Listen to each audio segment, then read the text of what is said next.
And good morning mga kababayan. So ngayong araw na ito ay may gala tayo syempre. Oh, muusok-usok pa yung ano ko, yung bibig. Andito kami ngayon sa ano. Anong lugar to ya? Papunta kaming Kyoto. So, daan lang kami dito kasi magsi-CR. Kaya samahan nyo kami ngayon. Papuntang Kyoto, mag-road trip tayo. Kasama natin sina Peter at saka yung mga kapatid niya. So let's go!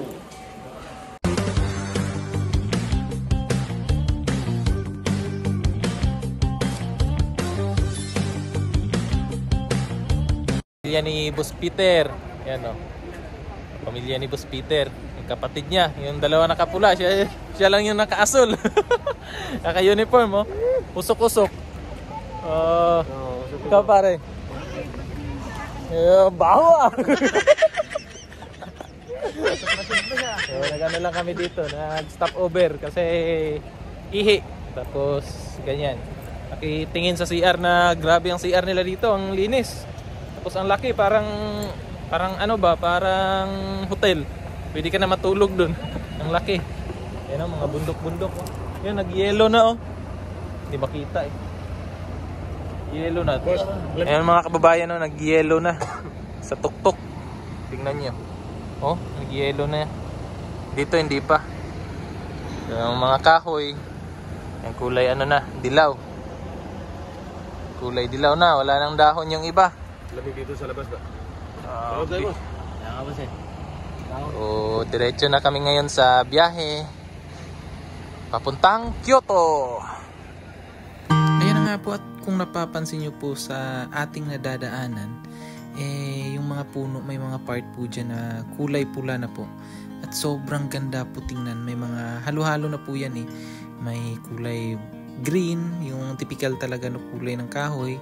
Tapos yung dilaw, yung pula, yun yung napakaganda talaga tingnan sa mga kahoy na yan mga kababayan. Kaya sobrang blessed at thankful ako na na-experience ko yung ganitong pangyayari sa buhay ko kasi minsan lang talaga to. Siguro sa iba, pangarap talaga nilang na makapunta ng Japan, maka-experience din ng ganito. Kaya sobrang blessed ko po na ako yung nabigyan din ng isang oportunidad na makapunta dito. Kaya ito, isi-share ko din po sa inyo yung mga na-experience ko dito sa Japan, yung mga lugar na napupuntahan ko. At gusto ko rin pong magpasalamat sa pamilya po ni Peter, lalong-lalo na kay Ate Kat sa kanyang asawa at syempre kay Peter na siya yung dahilan kung bakit nakakarating tayo sa mga malalayong lugar dito sa Japan. Kasi siya po yung nag-o-offer talaga sa amin na ganyan, magpunta po sa mga ganung lugar. Kung sumatotal talaga, hindi namin yan kumbaga kung sa totoo lang, hindi namin mapupuntahan yan or hindi namin mararating tong mga lugar na ito kung hindi dahil sa kanila. Kaya thank you talaga. Hinto ulit kami dito sa ano. Anong tawag sa mga ganito, boss? Service area. Parking. Oh, service area. Service area. Sa Service yung gano. Oh, yung service. English na ginawang ano.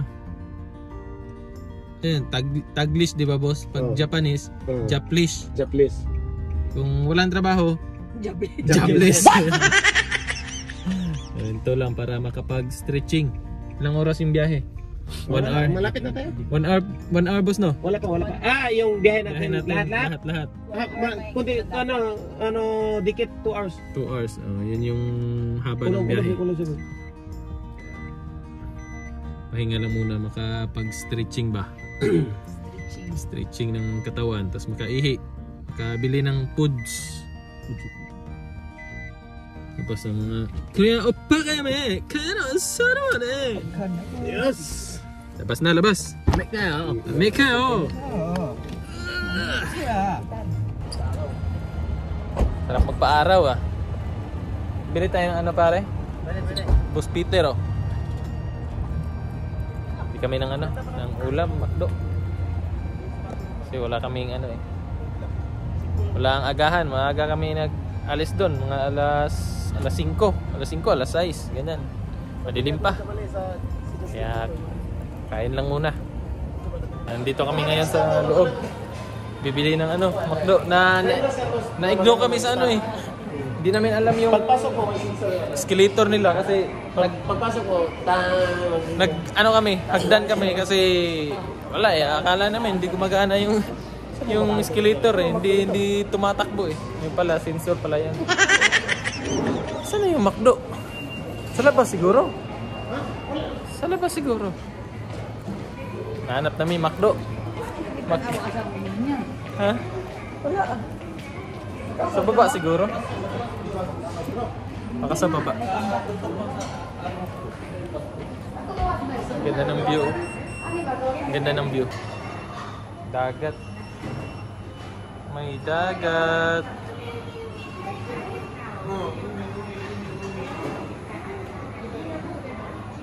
Tara. Hanapin natin yung sa ubos, no? Nasa baba. Nasa baba. Na-prank sa ano? McDo. Mission fail. Ano pala ngayon? Yasumi nila. Ano sabi mo, boss? Ba't sila nag-yasumi? ba't sila nag-yasumi? Ito yung araw ng pinakamaraming tao. Kasi Sunday, no? Sunday. Di ba sa Pilipinas, Sunday nga yung ano eh, no? Oo, pinakamaraming tao yung sa maraming customer ngayon. Hindi yata nila alam. Reklamo boss na, reklamo na. Reklamo namin. I-ano natin, tulpo. So, diretso na lang. Malapit na kami, mga 30 minutes na lang. Doon na kami. Dito na kami sa ano? Ano ba yung bangs ko? Dito na kami sa Kyoto. Sa Japan pa rin. Dito rin sa Japan pa rin kami. Sa Kyoto. Ayan yung ano. Nakagala yung tatlong unggoy. Ang leader ng ano. May Leader ng mga unggoy. leader ng unggoy. Pero may muse sa unggoy dito. May muse. May muse sa unggoy. Yung mga membro ng unggoy nasa likod. Sa likod, sa likod. Oo. Marami doon sa likod. Anong unang pupuntahan, boss? Fuji, Inari ata yun. Inari? Oo. Inari. So tingnan natin kung anong Sa andun. temple ba? Temple. Temple.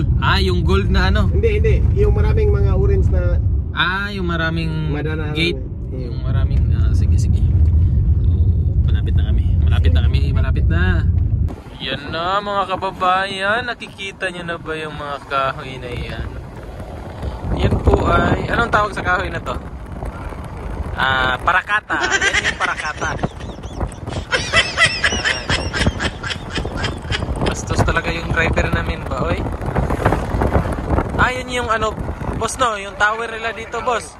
Boss, yung tower nila, boss ba? Boss, yung tower nila ba? Ayun, no? Yan, no? Kyoto Tower. Yan. Yan.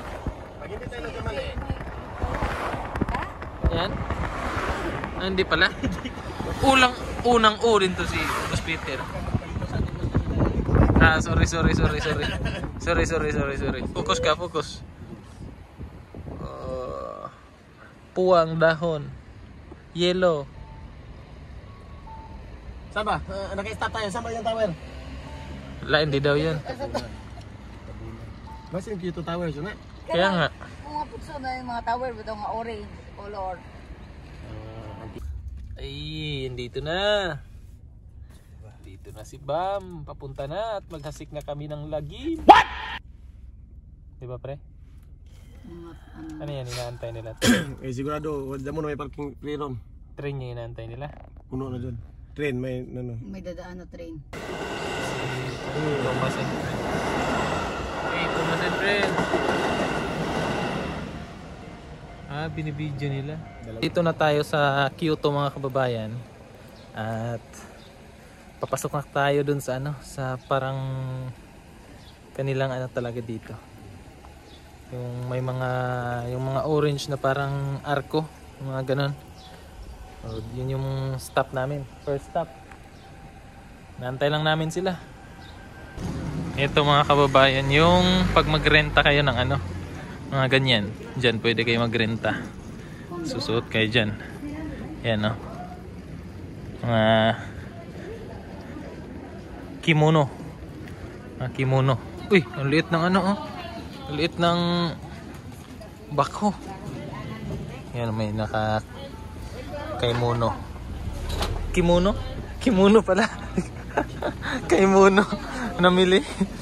Nakakimono siya. Di ba nakakimono? Yan na. Ah, di ba? Ano meron dyan? Ano yan? Maraming tao, no? Maraming tao. Paakyat pa kasi tayo.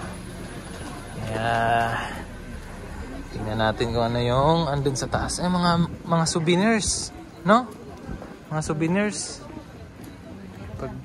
Pag mga t-shirt, oh. Mga turista. Ang daming tao. Ang laki ng kamuti, no? Mga mga kain. Uy. Gutom ka? Beef yun, beef. Kanang sungay. Sungay Kabaw. Ito yung ano nila, yung baga street food. Mga street food nila. Ayan ah. Yung mga street foods. Ayun oh. Dito na tayo. Bawal. Yan na tayo. Ito na. Dili ni mo.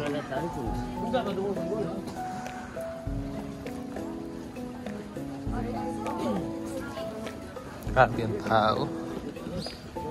Daming tao.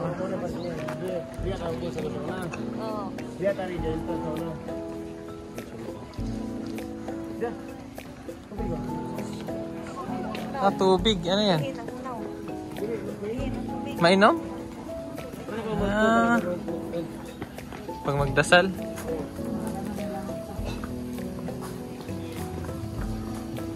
Tubig. Ito yung lugar na to. So, galing dito sa entrance na to, paakyat papunta doon. Doon sa taas. Ayan. So, dito yan. Pasok tayo dito. Pasok. Papunta doon. Papunta doon sa taas. So, bago tayo akyat doon, picture muna, di ba? Grabe ang tao.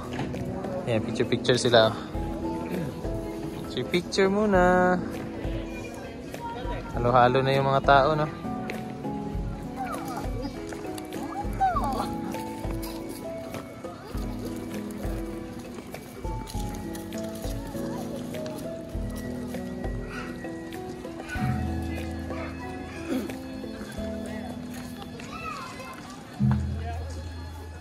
Asa dira? Ampo. May mga nagsasamba. Oh. Allah. Di kalusot. Maoy na, maoy. Gibanggaan.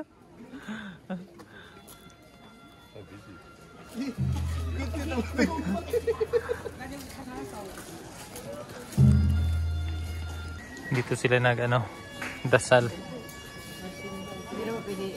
Bawal. Ni ate mga kababayan na pagdadaan ka daw ng sa ganyan.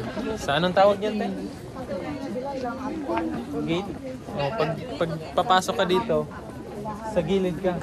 Dito ka dadaan sa gilid kasi yung sa gitna daw, yung Panginoon nila. Diba tayo? Tama ba yan tayo? Sabi ng mga hapon. Sabi ng mga kasama ni ate na hapon. So pag dumaan ka ng mga parang yung mga arko, sa gilid ka daw dumaan.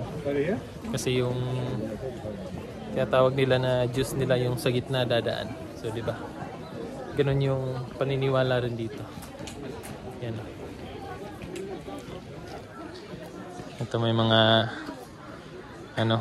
mga maliliit na parang temple din. Grabing tao, ang dami. Maraming tao. Gominasai.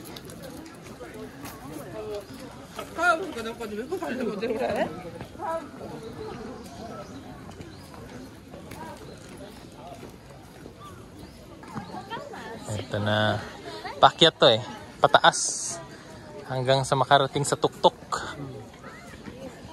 Yung ganyan ba? Yung aso-aso na fox. Yun yung ano nila no? Oh, may mga ano dyan. Yun yung juice nila no? Yun o, may kabayo.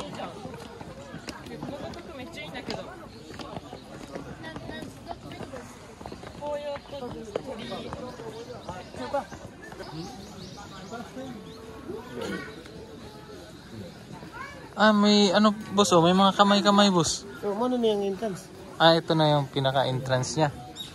Dito ba? Ayan, pasok na tayo sa entrance nila dito. Oh, Ito yung makikita mo sa ano.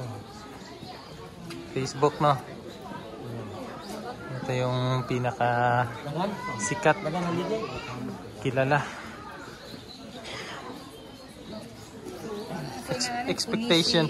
Expectation versus reality, di ba? Pag nag-picture dito, walang tao. Ngayon, daming tao. Oh. Reality. Like ko lang, mama, like ko lang. Ima niya. Tingnan natin kung anong meron dito sa dulo. Pinakadulo nito. Tingnan natin. Sabi no? May mga meaning to sa kanila. Itong mga to. Daming tao, marami.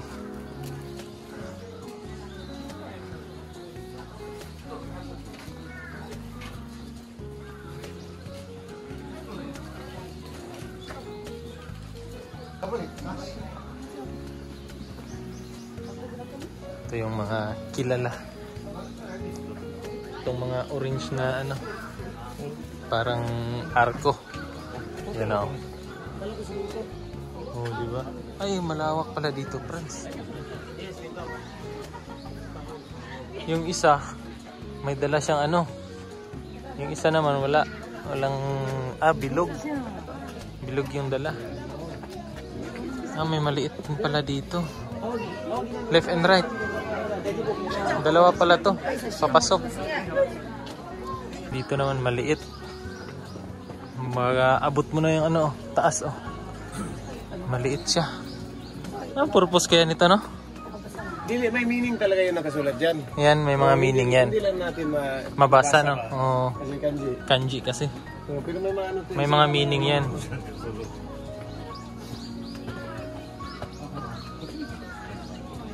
Dalawa no? May pipili ka lang kung saan ka dadaan no? Hindi, dito yung sa kabila. Exit na yan. Yan pala. Di ba yung unang pinasok natin malaki? Ito naman maliit. Mas may gapang na siguro last nito boss. Gagapang na tayo. Mami, mami.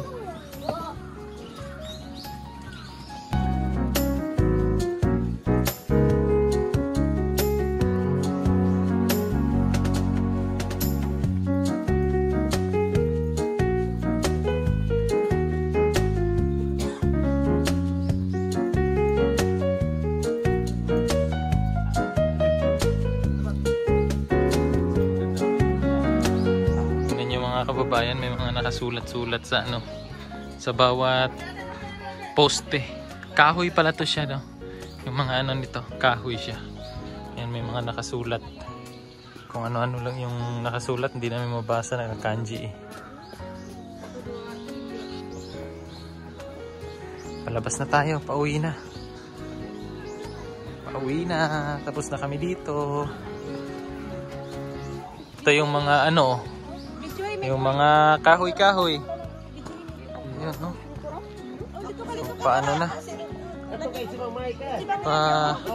Magpinatras kaglakaw. Mga pula-pula na. Pula-pula na ang ano. Kahoy. Ayan, may tulay, boss. Video, sasin? Video. Grabe. Sa may tarong. Mga kahoy, red na, red na, red. Ay, orange pa yung iba, no? Sa gagabulo ko video to. Wala mo tulong video to. Ito at tapos na po kami dito sa ano, dito sa anong lugar nga to, Franz? Anong pangalan dito, Franz? Franz? Anong pangalan sa lugar na to? Kalimutan ko. Anong pangalan dito, te? Si pangalan ni Dire? Fush, ano? Funishi? Kunishinari. Funishinari. So, tapos na kami dito sa Funishinari. At lipat na naman kami ng ibang ano. Anong lugar to, Franz? Japan. Di. Sa ano ba ang pangalan dito? Kyoto, Japan. Hindi. Funishinari. Inari. Tapos na Inari. Tapos na kami dito at lilipat na naman kami dito. Mag-iikot lang. So maraming salamat ulit mga kababayan sa inyong pagsama at panonood ng ating vlog ngayong araw na ito. Abangan nyo ulit yung mga next video natin sa Kyoto Travel. So thank you at bye bye. Maraming salamat.